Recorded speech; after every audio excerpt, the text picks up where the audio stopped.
Okay, so in this lecture we are going to understand what is DOM, which is Document Object Model. So whatever code we have written as part of this HTML file, right? We have this HTML tag, head tag, body tag, and all these tags, right? And we have the script tag.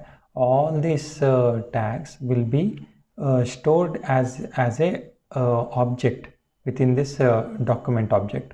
So in this document object, you will have the HTML root element.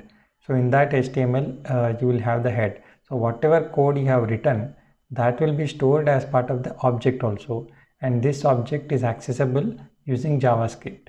So why should we do that? So the advantage of that is, you can, let us suppose you want to get some attributes of this anchor tag, then you can get it.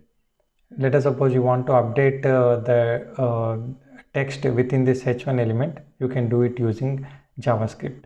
So all that which you have written as part of the HTML will be stored as part of this document object and will be accessible using JavaScript. Okay, so how to access these HTML elements and how to do modifications on this, that is what we are going to see further. Thank you.